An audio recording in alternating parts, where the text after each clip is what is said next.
Arestado ang isang 27 anyos na lalaki sa isinagawang drug buy-bust operation ng Haniway Municipal Police Station sa Barangay Sigasiga, Don T. Lutero East, Haniway, Iloilo. Nito lamang ika-4 ng Pebrero taong kasalukuyan. Kinilala ni Police Captain Marlon Perez, hepe ng Haniway MPS, ang suspect sa alias na Jonel, na itinuturing bilang newly identified street-level individual.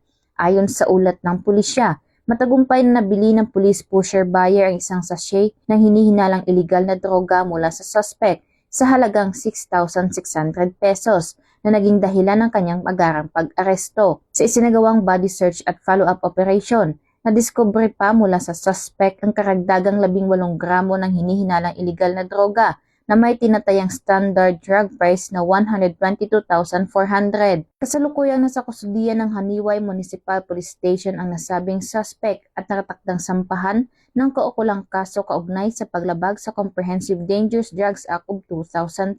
Patuloy na pinaiigting ng Philippine National Police ang kanilang kampanya laban sa iligal na droga bilang bahagi ng kanilang layunin na mapanatili ang kapayapaan at kaligtasan ng komunidad, at hinihikayat ang publiko na makipagtulungan sa mga otoridad sa pagsugpo ng anumang uri ng kriminalidad. Mula dito sa Police Regional Office 6, ako ang iyong Police News Network Correspondent, Patrolwoman Glidel Astrologo, alagad ng batas, tagataguyod ng Balitang Pulis.